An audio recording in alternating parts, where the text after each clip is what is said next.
Hello friends, welcome to Study one.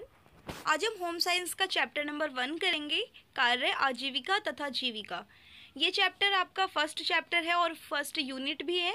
First unit में only एक ही chapter है आपके पास, जिसका नाम आपकी फर्स्ट यूनिट का भी सेम नाम है और फर्स्ट चैप्टर का भी। टोटल 6 यूनिट है, जिसमें फर्स्ट चैप्टर आपका 5 नंबर का आता है। तो फर्स्ट चैप्टर काफ़ी इम्पोर्टेंट है और इसमें ये काफ़ी लेंदी है आपका चैप्टर, तो इसलिए मैंने इसे 2 पार्ट्स में करवाया है। ये फर्स्ट पार्ट है और बहुत जल्दी इसका सेकंड पार्ट भी अपलोड कर दूंगी। तो अब हम सबसे पहले ये देखते हैं कि इस चैप्टर में हम पढ़ने क्या वाले हैं पूरे चैप्टर में। तो ये चैप्टर है हमारा कार्य, आजीविका तथा जीविका। तो इसमें हम पढ़ेंगे कि कार्य क्या होती है, फिर अर्थपूर्ण कार्य क्या होता है, आजीविका क्या होता है और फिर जीविका और स्वेच्छाचारिता का महत्व। नेक्स्ट हम पढ़ेंगे मनोवृत्तियाँ, जो हमारी मानसिक स्थिति होती है, हमारी मनोवृत्तियाँ होती है, और अधिगम, जो हमारी लर्निंग है, जो भी हमने सीखा है, जो जीविका अवधि के दौरान हमारे जीवन की, जो हमारा करियर है, हम जीवन जो जीते हैं उसके दौरान सफल जीविकाओं में योगदान देते हैं। जीविका का इस चैप्टर में आप देखेंगे, जीविका जो दिया हुआ है ये आपके करियर के लिए यूज़ होता है। तो हमारा करियर बनाने में जो हमारे लर्निंग है, हमारी मनोवृत्ति, हमारी मानसिक स्थितियाँ, वो सारी चीज़ें जो है हमारी जीविका में, हमारी करियर को सफल बनाने में उसका क्या योगदान होता है वो पढ़ेंगे। फिर नेक्स्ट है परंपरागत व्यवसाय, जो परंपरागत व्यवसाय जो पहले से चलते आ रहे हैं वो, और विशिष्ट समूहों जैसे महिलाओं, जो परंपरागत व्यवसाय है वो क्या क्या है, वो सारी चीज़ें हम देखेंगे इस पूरे चैप्टर में। और फिर जो विशिष्ट समूह है जैसे महिलाओं का, महिला, बच्चे और बड़ों से संबंधित कार्य से जुड़े मुद्दों के प्रति संवेदनशीलता। तो यह हमारा फर्स्ट टॉपिक है कि कार्य किसे कहते हैं। कार्य है क्या? काम। तो कार्य क्या होता है? कोई भी काम जो हम करते हैं वो किसी उद्देश्य से करते हैं, किसी भी आवश्यकता की पूर्ति के लिए जो भी काम किया जाता है उसे कार्य कहते हैं। यहाँ अगर हम इसके डेफिनेशन देखें तो यहाँ देखिए दिया हुआ है, कार्य का तात्पर्य उन सभी आवश्यक गतिविधियों से है जो किसी उद्देश्य एवं आवश्यकता की पूर्ति के लिए की जाती है। सभी मनुष्य कार्य करते हैं और समाज में अपनी पहचान बनाते हैं। तो सबसे पहले कार्य क्या होता है? कार्य को जो हम करते हैं तो किसी भी उद्देश्य से किया जाता है, अपनी आवश्यकता की पूर्ति के लिए। अब कार्य में कुछ भी आ सकता है। कार्य हम करते हैं अब पैसे कमाने के लिए भी लोग कार्य करते हैं कि अगर हम कार्य करेंगे फिर हमें पैसे आएंगे, जैसे जॉब हम करते हैं। वैसे अगर हम कार्य करते हैं तो उसके काफ़ी कई उद्देश्य होते हैं। तो सबसे पहले कार्य है क्या? जो किसी भी उद्देश्य से किया जाता है, किसी भी आवश्यकता की पूर्ति के लिए, और वो आवश्यकता जो है वो किसी भी तरह की हो सकती है। तो वही चीज़ अब हम देख लेते हैं, कार्य का उद्देश्य क्या होता है, हम कार्य क्यों करते हैं। तो कार्य हम क्यों कर सकते हैं? कार्य नौकरी व अनेक व्यक्तियों के लिए आजीविका का साधन है। आजीविका क्या है? आजीविका की डेफिनेशन मैं आपको आगे बताऊंगी। अभी अभी हम कार्य पढ़ रहे हैं, बट आजीविका क्या है? जो हम जीवन जीते हैं। तो कोई भी नौकरी है, कार्य क्या है, हम क्यों करते हैं? अगर हम कार्य करेंगे तो हमें इनकम आएगी, पैसा आएगा, पैसा आएगा तो हम अपना जीवन जिएंगे। तो कोई भी कार्य, जो नौकरी है, वो व्यक्ति के लिए उसके आजीविका का साधन है, उसके जीवन जीने के लिए एक साधन है। दूसरा, कार्य स्वयं की पहचान को विकसित करने व स्वाभिमान बढ़ाने का साधन है। हम कोई भी काम क्यों करते हैं? अगर हम कोई भी काम करते हैं उससे हमारी पहचान बनती है। आप जो काम कर रहे हो उसी फील्ड में आपकी एक पहचान बन जाती है, और अपनी पहचान बनाने के लिए, अपना स्वाभिमान बढ़ाने के लिए, जैसे आप जिस टाइप का काम कर रहे हो उसी टाइप का जो है आपका एक स्टेटस अलग बनता है। आप जो काम कर रहे हो उसी से आपकी पहचान होती है। तो अपना स्वाभिमान बढ़ाने का एक साधन है। फिर देखते हैं, कार्य आनंद और मानसिक संतुष्टि का स्रोत है। हमने ये देखा कि कार्य जो है, कोई भी हम काम क्यों करते हैं, तो ज़्यादातर लोग देखें तो पैसे कमाने के लिए लोग काम करते हैं, कि अगर हम कोई भी काम करते हैं उसके बदले में हमें पैसे मिलते हैं, तो आर्थिक संतुष्टि के लिए करते हैं। लेकिन अगर हम देखें तो कार्य मानसिक संतुष्टि के लिए भी की जाती है। ऐसा नहीं है कि हम हर काम जो है वो पैसे के लिए ही करते हैं। जैसे अगर हम देखते हैं कि घर में माँ काम करती है, तो उनका क्या उद्देश्य होता है? क्या उनको उसके बदले कोई पैसा मिलता है? बिल्कुल नहीं, पैसा नहीं मिलता। फिर भी काम क्या है? काम है, कोई भी काम जो है वो किया जाता है, लेकिन उसका कोई ना कोई उद्देश्य होता है। जैसे अगर हम देखें तो अगर घर में कोई भी औरत काम करती है तो उसका उद्देश्य क्या होता है? उसका उद्देश्य हमेशा पैसा कमाना तो होता नहीं है कि उन्हें, अगर वो काम करे घर में तो उसके बदले पैसा मिलता है। तो घर में काम करके क्या होता है, उन्हें एक मानसिक संतुष्टि मिलती है कि अगर मैंने घर में काम किया तो जो उनका परिवार होता है, अगर कोई भी घर में काम करता है तो परिवार को खुशी मिलती है, तो अपनी मानसिक संतुष्टि के लिए भी लोग करते हैं काम। और कई लोग होते हैं जो सामाजिक कार्य के लिए अपना सामाजिक योगदान भी देते हैं, उनमें उनका कोई आर्थिक लाभ नहीं होता, तो सामाजिक योगदान के लिए भी लोग काम करते हैं, अपनी खुशी के लिए भी लोग काम करते हैं। कई ऐसी चीज़ें होती है, हमें कुछ करना पसंद होता है इसलिए भी हम करते हैं। तो काम करने के जो है वो अलग अलग उद्देश्य हो सकते हैं। तो कोई भी ऐसी गतिविधि जिसका कोई उद्देश्य हो तो वो क्या है, वो कार्य कहलाता है। उसके बाद हम देखते हैं कार्य पद शक्ति और नियंत्रण का प्रतीक है। कार्य पद शक्ति और नियंत्रण का प्रतीक है। उसके बाद है नेक्स्ट, कार्य स्व-विकास व स्वयं की सृजन क्षमता का माध्यम है। कार्य से क्या होता है, कार्य से हम अपना विकास भी करते हैं। अगर हम कोई भी कार्य करते हैं, अगर कोई जॉब करता है मान लिया, तो कोई क्या होता है, हम जॉब करते हैं तो उसमें और ज़्यादा हम एक्स्ट्रा मेहनत करते हैं कि अगर हम और मेहनत करते हैं तो हमारा और विकास होता है, पोस्ट हमारा बढ़ जाता है। तो कोई अगर कोई वो कर रहा है, अपना बिजनेस कर रहा है, तो क्या है, हम बिज़नेस में अपना ज़्यादा से ज़्यादा जितना हो सकता है उतना ज़्यादा हम अपना योगदान देते हैं। उससे क्या होता है, उससे ज़्यादा हमारा बिजनेस बढ़ता है और ज़्यादा डेवलपमेंट होता है। तो इसमें क्या है, कार्य स्व विकास होता है इससे, और सृजन क्षमता का माध्यम है, इससे हमारी जो है सृजन क्षमता वो बढ़ती है। नेक्स्ट है कार्य आध्यात्मिक आचरण, धर्म एवं कर्तव्य की अभिव्यक्ति के रूप में भी देखा जा सकता है। इसके बाद है कार्य द्वारा हमें आर्थिक लाभ होता है। आर्थिक लाभ तो हमें होता ही है कार्य द्वारा, अगर हम कोई काम करते हैं उसके बदले में हमें पैसा मिलता है, तो आर्थिक लाभ हो गया। फिर नेक्स्ट है कार्य स्वयं की प्रतिभा के लिए अवसर प्रदान करता है। कार्य करके हम क्या करते हैं, कोई भी कार्य करके अपनी प्रतिभा जो है दिखाते हैं दूसरे लोगों को, तो अपनी प्रतिभा दिखाने का अवसर हमें मिलता है कोई भी कार्य करके। तो ये था हमारा कार्य की कार्य क्या होता है और इसके करने के क्या क्या उद्देश्य हो सकते हैं। तो ये भी क्वेश्चन आपका आ सकता है। तो जो भी मैं सारा आपको हेडिंग करवा रही हूँ, मेन पॉइंट में अच्छे से आपको समझ लेना है, ताकि अगर इस टाइप के कोई भी क्वेश्चन आए तो आप आराम से कर सकते हैं। नेक्स्ट देखते हैं हम कार्य को प्रभावित करने वाले कारक। ये सारे जो कार्य हैं, तो कार्य को प्रभावित क्या क्या कर सकता है, तो कार्य को प्रभावित करने वाले बहुत सारे कारक हो सकते हैं, जैसे कि शिक्षा पे डिपेंड करता है कि आप कैसा कार्य कर रहे हो, कौन सा कार्य कर रहे हो। जो भी कार्य है वो आपकी, क्योंकि सभी कार्य को करने के लिए जो अलग अलग नॉलेज हमें चाहिए होती है, तो जिस हिसाब की आपकी शिक्षा है, जिस हिसाब की आपकी एजुकेशन है, उसी के अकॉर्डिंग आप कार्य कर सकते हो। दूसरा है स्वास्थ्य। कई लोगों स्वास्थ्य का भी हमारे कार्य पर असर पड़ता है, तो स्वास्थ्य भी जो है वो कार्य को प्रभावित करती है। आयु व लिंग, अब सभी आयु के लोग जो है वो सभी कार्य तो नहीं कर सकते, और लिंग भी हम देखा गया कि जैसे कई चीज़ें,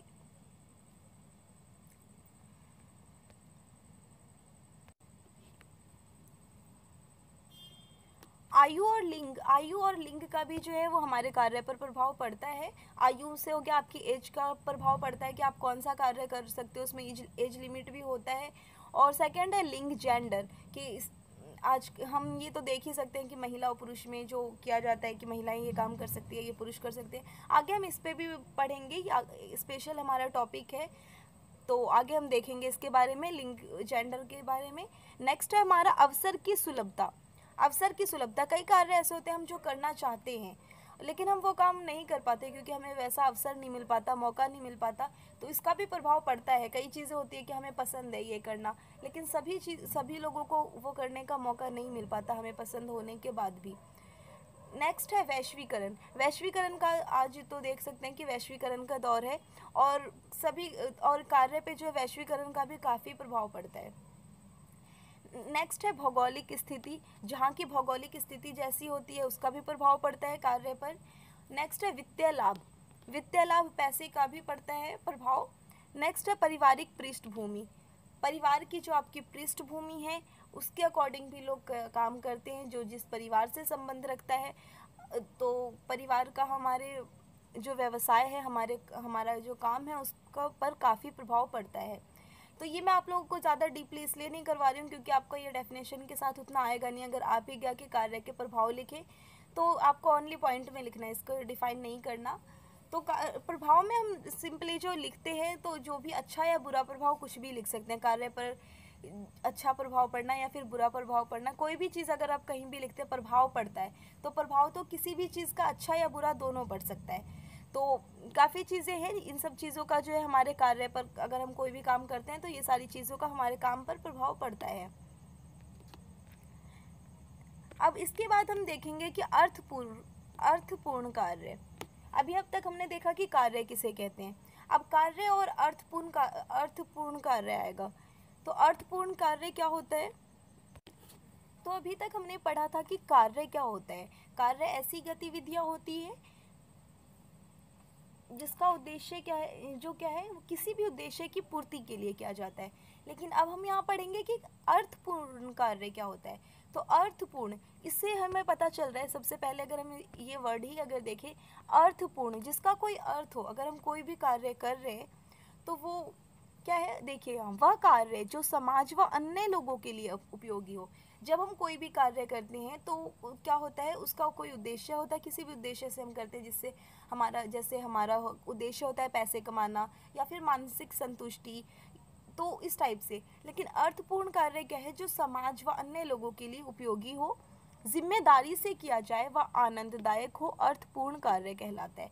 जिम्मेदारी से किया जाता है, जो अर्थपूर्ण कार्य है उसमें जिम्मेदारी आ जाती है, ये काम जो है जिम्मेदारी से किया जाता है, आनंददायक हो, अर्थपूर्ण कार्य कहलाता है। अर्थपूर्ण कार्य में व्यक्ति आत्मविश्वास एवं महत्व जागृत करता है व व्यक्ति विकास में योगदान देता है। अर्थपूर्ण कार्य जब हम करते हैं तो इससे क्या होता है, व्यक्ति के अंदर एक आत्मविश्वास आता है, व्यक्ति को जो है वो उनकी एक अलग विशिष्ट पहचान बनती है, उनका महत्व होता है, उनको अलग ही एक लगता है कि हाँ, हमें कुछ अलग ही एक प्रतिष्ठा मिली है। तो अर्थपूर्ण कार्य जो है वो एक जिम्मेदारी का काम है। यह स्वयं के जीवन व समाज की परिस्थितियों को सुधारने में योगदान देता है। क्या करते हैं अर्थपूर्ण कार्य में, हम क्या करते हैं, समाज की परिस्थितियों को सुधारने में योगदान देते हैं। और जब हम समाज को सुधारने में अपना योगदान देते हैं तो क्या होगा, उससे हमारे ऊपर भी जो है खुद एक सकारात्मक प्रभाव पड़ता है। तो अर्थपूर्ण कार्य में हमने देखा कि जो सामाजिक परिस्थितियों को सुधारने में हम योगदान देते हैं, जिससे हमारी प्रतिष्ठा भी बढ़ती है, हमारा आत्मविश्वास बढ़ता है, हमें आनंद मिलता है, खुशी मिलती है, और अपना भी जो है हमारे ऊपर एक सकारात्मक प्रभाव पड़ता है। इसके बाद हम देखेंगे कि अर्थपूर्ण कार्य हमने देख लिया। अब कार्य, जीविका और आजीविका, ये हमारा चैप्टर ही था। तो अब हम देखेंगे कि कार्य किसे कहते हैं, जीविका किसे कहते हैं और आजीविका किसे कहते हैं।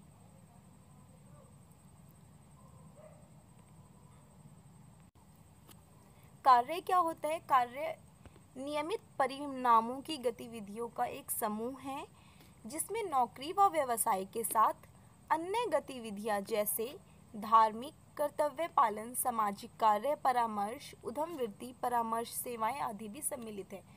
तो सिंपली जो कार्य है वो क्या होता है, ऐसी गतिविधियों का एक समूह है जिसमें क्या है, कोई भी गतिविधि ऐसी जिसमें हम नौकरी कर सकते हैं, कोई व्यवसाय, कोई बिजनेस कर सकते हैं, या फिर कोई जैसे धार्मिक कार्य होता है, या अपना कर्तव्य पालन, जैसे घर में जो काम करने वाली औरतें हैं वो क्या करती है, वो अपना कर्तव्य पालन भी समझ के करती है, या फिर अपनी मानसिक संतुष्टि के लिए भी करती है, या फिर अगर कोई सामाजिक कार्य करते हैं वो भी कार्य है, किसी को परामर्श देना, उद्यमवृत्ति, ये सारी चीज़ें क्या है वो कार्य में आता है, जो भी कार्य हम करते हैं। अब चाहे हम आर्थिक लाभ के लिए करें, मानसिक संतुष्टि के लिए करें, या फिर अपनी खुशी के लिए करें, तो वो सारी चीज़ें क्या आ जाती है, हमारी कार्य में आ जाती है। अब हम पढ़ेंगे कि जीविका क्या होती है। जीविका का अर्थ साधन और व्यवसाय से है। ओके, जीविका का अर्थ साधन और व्यवसाय से है, जिसके द्वारा व्यक्ति अपनी मूलभूत आवश्यकताओं की पूर्ति करता है। जीविका का अर्थ जो है वो साधन और व्यवसाय से है, ऐसे साधन या व्यवसाय जिससे क्या करते हैं, हम अपनी मूलभूत आवश्यकताएं, जो हमारी जो मूलभूत आवश्यकताएं हैं, खाना पीना, अपना लाइफ स्टाइल जीना, तो उसके लिए जो भी चीज़ें हमें आवश्यकता होती है, जिन सारी चीज़ों की, उस सब की जो हम पूर्ति करते हैं, तो वो क्या आता है जीविका के अंदर। जीविका में सफलता प्राप्त करने के लिए व्यक्ति निरंतर नए कौशल सीखता है। जीविका में सफलता प्राप्त करने के लिए हम क्या करते हैं, हमेशा नए नए कौशल सीखते रहते हैं, नई जानकारियाँ प्राप्त करते रहते हैं, नई नई चीज़ें सीखते हैं, और अपनी क्षमता बढ़ाने व चुने हुए क्षेत्र में स्वयं को प्रमाणित करने को हमेशा तत्पर रहता है। जीविका एक जीवन प्रबंध संकल्पना है जिसमें जीवन पर्यंत विकास होता रहता है। अगर आपको इससे समझ नहीं आया तो अभी मैं और अच्छे से समझाती हूँ आपको। जीविका का अगर हम सिंपली मीनिंग देखें तो जीविका, अगर जीविका कोई भी काम जो होता है, तो हम कई का जैसे हम उसको मूल आवश्यकताओं की पूर्ति के लिए करना, जैसे हम अपनी मूलभूत आवश्यकताओं की पूर्ति करने के लिए क्या करते हैं, नौकरी करते हैं, है ना, या फिर कोई बिजनेस करते हैं, अपना करियर बनाते हैं किसी भी चीज़ में, या फिर अगर हमारा शौक होता है कि हमें नई सिंगिंग में करियर बनाना है, डांसिंग में करियर बनाना है, या हमें कुछ भी करना है अपना, तो अपना करियर बनाना, ऐसे कार्य करना जिससे क्या होता है हम अपनी मूलभूत आवश्यकताओं की पूर्ति कर सकें।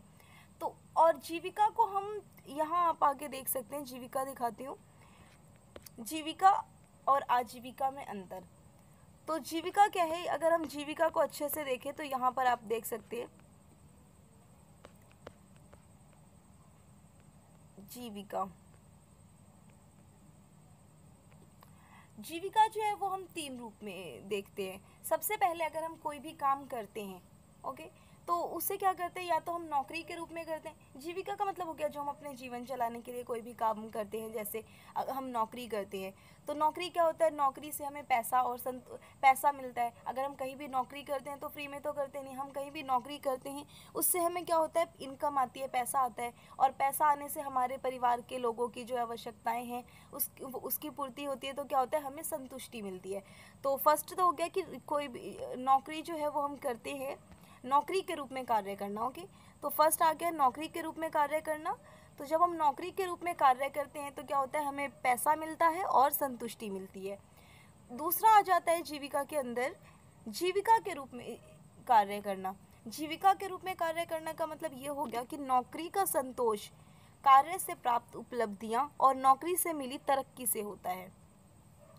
मतलब जो हम नौकरी करते हैं तो क्या होता है, नौकरी अगर हम अच्छे से करें, अभी हमने आगे पढ़ा था कि जब हम जीविका में क्या होता है कि हम अपना जो नए नए कौशल सीखते हैं हम जीविका में, मतलब नई नई स्किल्स सीखते हैं हम, क्योंकि अगर किसी छोटे पोस्ट पर है, मान लिया अगर आप कहीं भी जॉब कर रहे हैं, आप किसी छोटे पोस्ट पर हैं, तो अगर आप नई नई स्किल्स सीखते हैं तो क्या होता है, आपका पोस्ट बढ़ता है।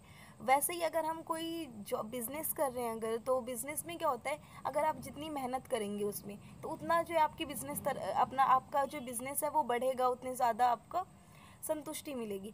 तो वैसे ही जीविका के रूप में कार्य, तो नौकरी का संतोष कार्य प्राप्त उपलब्धियाँ, जब हम नौकरी करते हैं उससे जो हमें उपलब्धियाँ प्राप्त होती है, और जो नौकरी से हमें जो तरक्की मिलती है वो क्या हो गया, जीविका के रूप में कार्य। नेक्स्ट है अपनी रुचि व मनपसंद का जीविका के रूप में कार्य। तीसरा क्या होता है कि अगर एक तो हम होता है कि आप कोई सा भी जॉब कर रहे हैं, दूसरा हो गया कि मतलब कोई भी अपने अकॉर्डिंग जो कोई भी करियर ऑप्शन चुन लो, आपकी कुछ भी कर रहे हैं। तीसरा है कि आपको अपनी रुचि के अकॉर्डिंग कार्य करना। ये चीज़ जो है ये बहुत अच्छी है। जैसे अगर हम कोई भी काम करते हैं, जैसे आप लोग भी हो, अब 12th के बाद किस को क्या क्या करना है, सब लोग अलग अलग फील्ड में जाते हैं। कई लोगों को होता है घर वालों का प्रेशर, नहीं आपको यही चीज़ बनना है, तो हमें ऐसा कोई काम नहीं करना चाहिए कि हाँ अब हमारी मजबूरी बन के कि हाँ हमें अब ये चीज़ करना पड़ेगा। हमें ऐसा कोई भी जीविका के लिए अपने लिए अपना एक कोई भी ऐसा करियर ऑप्शन चुनना चाहिए जिसमें हम खुश रहे, क्योंकि हम काम जो है वो सिर्फ पैसे कमाने के लिए नहीं करते बल्कि अपने मानसिक संतुष्टि के लिए भी करते हैं। मतलब अगर आप कोई भी ऐसा काम कर रहे हो जो आपको पसंद है तो फिर आप उस काम को और ज़्यादा अच्छे से कर पाओगे। लेकिन अगर उस काम को आप सिर्फ इसलिए कर रहे हो कि नहीं मुझे बस पैसा कमाना है, तो वही चीज़ है इसमें कि जीविका में है क्या, सब लोग काम तो सभी लोग करते हैं। अब कोई नौकरी कर रहा है, कोई बिजनेस कर रहा है, कोई किसी और फील्ड में अपना करियर बना रहा है, बट जो सभी का करने का तरीका है ये क्या हो गया कि अपनी पसंद के अगर देख अपने मनपसंद कार्य को जीविका के रूप में सफल रूप से पूरा करने में ही व्यक्ति को संतोष की प्राप्ति होती है। आप अगर अपने मन पसंद का कार्य करते हो तो उसमें आपको ज़्यादा जो है मानसिक संतोष मिलेगा, आप ज़्यादा खुश रहोगे। अगर हमें ये चीज़ पसंद है कि मुझे ये करना पसंद है और फिर वही जो है आपका क्या है, वही आपका करियर बन गया, वही उसी में आप काम कर रहे हो, तो आप वो काम ज़्यादा बेटर कर सकते हो और उसमें आपकी ज़्यादा तरक्की हो सकती है। तो सबसे मेन है ये कि अपनी रुचि व पसंद को जीविका के रूप में कार्य करना। तो ये हो गया हमारा जीविका। फिर से हम देख लेते हैं आजीविका। कार्य जीविका तथा आजीविका था। तो आजीविका क्या होता है? तो आजीविका के अंतर्गत नौकरी, व्यवसाय व अन्य कार्य आते हैं जिनके द्वारा हम धन अर्जित करते हैं व अपने और परिवार की मूलभूत आवश्यकताओं को पूरा करते हैं। तो हमारे जो जीवन जीने के लिए जो भी ज़रूरतें हैं कि हम नौकरी करते हैं या व्यवसाय या फिर कोई भी काम करते हैं जिससे हमें पैसा इनकम आती है, और उस इनकम को क्या है हम अपने परिवार की आवश्यकताओं के लिए पूरा करते हैं। तो आप बोलेंगे कि अभी तो हमने जीविका में भी पढ़ा कि जो चीज़ें हमें इनकम मिलती है, मतलब कोई भी काम हम करते हैं जिससे इनकम आती है, नौकरी करें बिजनेस करें, तो वो जीविका में भी आता है। तो अब हम आगे देख लेते हैं जीविका और आजीविका में अंतर। तो यहाँ आप देख सकते हैं जीविका के अंदर में क्या आता है, करियर आता है। दूसरा आता है आजीविका। आजीविका में क्या आता है, यहाँ देखिए करियर तो आता ही है, नौकरी, ठीक है। उसके बाद अपने क्षेत्र में स्वयं को प्रमाणित करने की इच्छा, नौकरी में आनंद लेना, और थर्ड है जीवन को बेहतर बनाना, नए कौशल सीखना व नई जानकारी प्राप्त करने के लिए हमेशा उत्साहित रखना। तो जीविका और आजीविका में थोड़ा सा डिफरेंस है। वैसे तो आपको इतना ज़्यादा डीपली जाने की ज़रूरत नहीं है, लेकिन फिर भी मैं पढ़ा रही हूँ कि आपको, क्योंकि वैसे क्या होता है बच्चे नॉर्मली डेफिनेशन जो है इसकी वो याद करके आप लिख देते हो, लेकिन आपको समझ आना चाहिए कि क्या है। तो जीविका में क्या आ जाता है, जो आपका करियर है, कि सिंपली क्या है कि हमें काम करना है। अभी मैंने बताया जैसे कि हमें पैसा कमाना है। अगर हम कोई नौकरी कर रहे हैं तो उसका हमारा मेन मोटिव क्या होता है, हमें पैसा कमाना है और परिवार की जो हमारी आवश्यकता है उसको पूरा करना है। हम पैसे इसीलिए कमाते हैं कि हम खुश रहे, हमारे परिवार वाले खुश रहे, जो हमें पैसे मिलेंगे। लेकिन आजीविका में क्या होता है, आप कोई भी नौकरी कर रहे हो या फिर कोई भी व्यवसाय कर रहे हो, कोई भी करियर आप अपना चुन रहे हो, तो उसमें क्या है कि उस करियर को कर तो रहे हो आप, लेकिन उसको ओनली पैसा कमाने के लिए नहीं कर रहे हो आप, बल्कि अपनी खुशी के लिए कर रहे हो, नौकरी में आनंद लेने के लिए कर रहे हो, स्वयं को प्रमाणित करने की इच्छा। अगर आप कुछ अपने आप को प्रूव करने के लिए, हाँ, कि जो चीज़ हमें अच्छा लगता है वो चीज़ करने के लिए, जैसे अगर किसी का क्या आर्ट में उनको, मतलब कला में ज़्यादा अगर उन्हें पसंद है, तो क्या है वो अपने आर्ट को लोगों को दिखाते, उससे उनको खुशी मिलती है। ऐसा तो नहीं कि सिर्फ वो आर्ट दिखा रहे हैं अपना, उससे उन्हें इनकम भी मिलती है और उनकी मूलभूत आवश्यकता भी पूरी हो रही है, लेकिन साथ में क्या है वो अपने आप को प्रमाणित कर रहे हैं, अपनी आर्ट दिखा रहे हैं। थर्ड है अपने जीवन को बेहतर बनाना और नए नए कौशल सीखना। क्या होता है जब हम अगर कुछ, मैंने बताया जैसे हम अगर कुछ करना चाहते हैं जिससे हमें खुशी मिले, जो काम करके हमें खुशी मिलती है, तो उससे क्या होता है उसमें हम और नई नई स्किल्स सीखते हैं, अपने आप को और ज़्यादा जो मोटिवेट करते हैं और ज़्यादा अच्छा काम कर सकते हैं।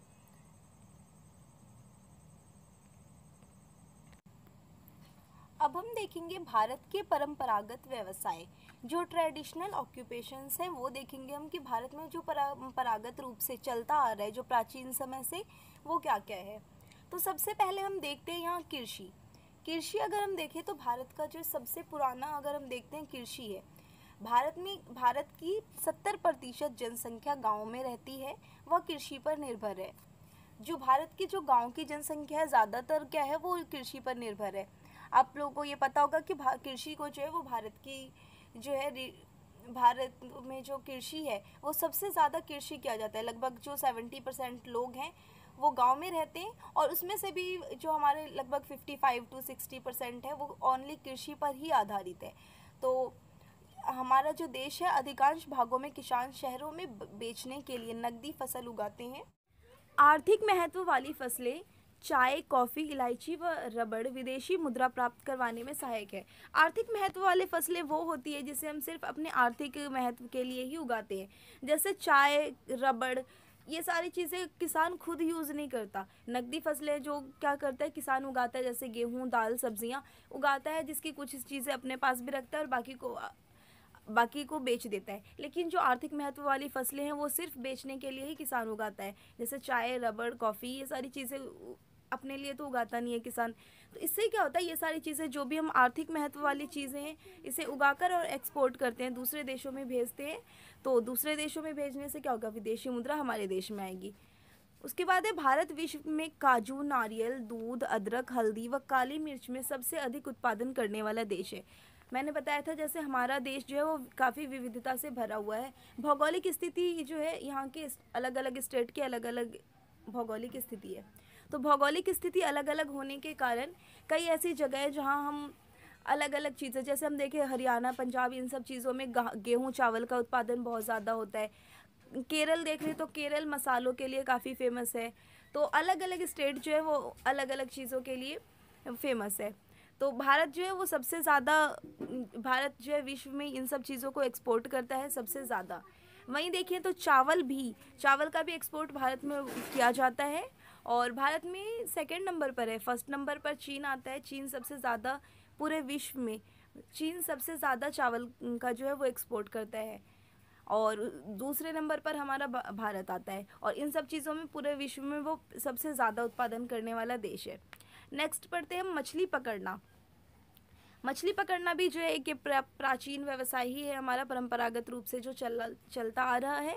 भारत की अत्यधिक लंबी तटरेखा के कारण मछली पकड़ना हमारे देश का महत्वपूर्ण व्यवसाय है। आपने देखा होगा हमारा भारत का, अगर आप मैप देखते हैं तो भारत एक प्रायद्वीपीय देश है। प्रायद्वीपीय देश मीन्स जो 3 साइड से क्या है, पानी से घिरा हुआ है, सिर्फ एक साइड से ही कंट्रीज आती है। तो 3 साइड से पानी के से घिरा होने के कारण भारत की जो तटीय रेखा है, समुद्र तटीय रेखा, वो काफ़ी लंबी है और इसलिए जो भारत में मुख्य मछली पकड़ना ये भी एक महत्वपूर्ण व्यवसाय है। नेक्स्ट, हस्तशिल्प। अंतर्राष्ट्रीय बाजार में भारत की अनेक ललित कलाएं व हस्तशिल्प लोकप्रिय है। अगर हम देखें भारत की जो हस्तशिल्प कलाएं हैं वो सिर्फ भारत में ही नहीं बल्कि पूरे अंतर्राष्ट्रीय बाजार में मीन्स विदेशों में भी जो है वो काफ़ी लोकप्रिय है। और भारत में अलग अलग स्टेट जो है वहाँ की अलग अलग कलाएं हैं। तो देख लेते हैं हम, जैसे उदाहरण इसमें देखिए दिया हुआ है, उड़ीसा की शोला शिल्प, ये फेमस है। कर्नाटक में शोला की चनपटन मूर्तियाँ, महाराष्ट्र की वर्ली चित्रकला, राजस्थान की कठपुतली शिल्प, केरल में नारियल शिल्प, असम में बांस शिल्प। तो ये सारी चीज़ें क्या है कि अलग अलग स्टेट की जो अलग अलग शिल्प कलाएं हैं वो काफ़ी फेमस है। तो हस्तशिल्प कला भी जो है वो परंपरागत व्यवसाय में भारत के आता है। बुनाई व कशीदाकारी उद्योग। भारत के विभिन्न प्रकार की बुनाई के लिए प्रसिद्ध है। भारत का एक महत्वपूर्ण कुटीर उद्योग है बुनाई और कशीदाकारी। बुनाई करना अलग अलग, कशीदाकारी की जाती है जो कपड़ों पे, वो सारी चीज़ इसमें आती है। प्रत्येक राज्य की विशिष्ट वस्त्र, कशीदाकारी व परंपरागत परिधान है। सभी जो स्टेट है सबका कुछ ना कुछ एक विशिष्ट अपना एक परंपरागत परिधान होता है। जैसे कपड़े देखते हैं आप, राजस्थानी कपड़ा होता है तो वो उसमें अलग, अगर कोई राजस्थानी डिज़ाइन का ड्रेस लेते हो तो उसमें क्या होता है, उसकी जो कशीदाकारी की गई होती है, उसका डिज़ाइन होता है वो अलग टाइप का होता है। वैसे ही अलग अलग स्टेट का जो है वो अलग अलग कशीदाकारी जो है, बुनाई, वो फेमस है जो उस क्षेत्र विशेष की जलवायु व जीवन शैली के लिए उपयुक्त होते हैं। तो कशीदाकारी और बुनाई में वही चीज़ आ जाती है कि अलग अलग जो स्टेट हैं वहाँ पे वस्त्र पर अलग अलग कशीदाकारी जो की जाती है, वही सारी चीज़ें। नेक्स्ट है भारतीय पाक प्रणाली। भारतीय पाक प्रणाली अगर हम देखें तो पाक प्रणाली आपका खाना से रिलेटेड है। तो इसमें क्या होता है, भारतीय पाक प्रणाली, अगर हम एक चीज़ देखें कि जैसे भारत की कला, संस्कृति, संगीत, डांस, ये सारी भी चीज़ें क्या है अलग अलग स्टेट की अलग अलग है। जैसे आप देख सकते हैं केरल की जो है हमारी साहित्य है, वो साहित्य हमारा जो डांस है केरल का मोहिनीअट्टम हो। उसी तरह से हम देख सकते हैं कि सभी स्टेट के जो है खाने वो भी अलग अलग होते हैं। जैसे आप देख ले बिहार में लिट्टी चोखा फेमस है और कई जो साउथ इंडियन आपके डिश है वो भी कितने फेमस है। तो ये भी एक महत्वपूर्ण व्यवसाय हो जाता है कि अलग अलग जो सभी जो स्टेट हैं उसके अलग अलग जो डिश है वो काफ़ी फेमस हो जाता है, खाना फेमस हो जाता है। तो वो भी व्यवसाय का एक साधन बन जाता है क्योंकि दूसरे लोगों द्वारा फिर वो पसंद किया जाता है सभी स्टेटों के जो फेमस खाने होते हैं। तो ये भी एक व्यवसाय का आपका एक अच्छा साधन बन जाता है। और दूसरा आ जाता है मसाले। हमारा भारत देश जो है वो मसालों के लिए काफ़ी फेमस रहा है और प्राचीन समय से ही हम देखें तो भारत का में जो मसालों का निर्यात किया जाता रहा है, एक्सपोर्ट करते हैं हम प्राचीन टाइम से ही। अगर हम देखें कि हमारे देश में जब आई थी ब्रिटिश ईस्ट इंडिया कंपनी तो उसने भी सबसे पहले क्या किया था, तो मसालों का व्यवसाय उन्होंने भी शुरू किया था। मसाला जो है उसी टाइम से हमारे देश से एक्सपोर्ट किया जाता रहा है। वो अगर हम देखें अकबर के टाइम से, उस टाइम से भी जो है हमारे देश से मसाला एक्सपोर्ट किया जाता रहा है। तो मसालों के लिए भी जो हमारा देश काफ़ी फेमस है, तो ये भी एक अच्छा व्यवसाय है। और दूसरा के पाक प्रणाली के लिए भी है। तो ये सारी चीज़ें आ जाती है भारतीय पाक प्रणाली के अंदर में। नेक्स्ट देखते हैं हम चित्रकला। भारत के कलाकारों व शिल्पकारों को बड़े हिंदू मंदिरों और राजाओं द्वारा संरक्षण प्राप्त था। भारत के विभिन्न धार्मिक स्थानों पर वास्तुकला की विभिन्न शैलियाँ देखने को मिलती है,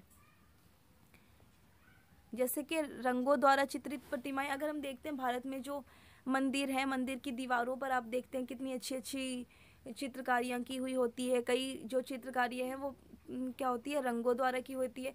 कई जो है वो शिल्प कलाएँ होती है, मतलब पत्थरों को काट कर बनाया गया होता है। पत्थरों पर कुशलता से गढ़ी चांदी की टेका रोटा या लकड़ी की प्रतिमाएं। तो ये सारी चीज़ें जो हैं भारत की जो चित्रकला है ये भी काफ़ी फेमस है। और आई थिंक इतनी ज़्यादा जो पुरानी संस्कृति है और इतनी ज़्यादा विभिन्नता वाली संस्कृति हमारे भारत के अलावा जो है और सब दूसरी जगह बहुत कम पाई जाती है। इसलिए भारत की जो ये संस्कृतियाँ हैं ये काफ़ी फेमस भी है।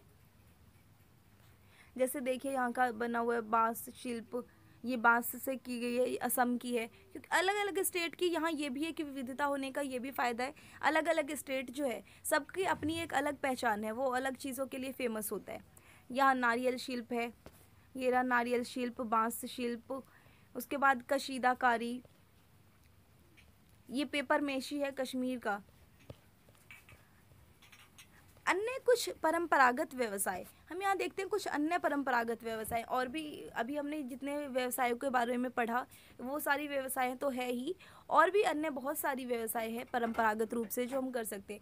क्योंकि इस चैप्टर में हम क्या पढ़ रहे हैं कि व्यवसाय जो बच्चे कर रहे हैं वो किस प्रकार से कर सकते हैं। जैसे आप लोग अभी 12th क्लास में हो, 12th क्लास के बाद आपने भी सोचा होगा कि मुझे 12th के बाद क्या करना है, मुझे किस फील्ड में अपना करियर बनाना है।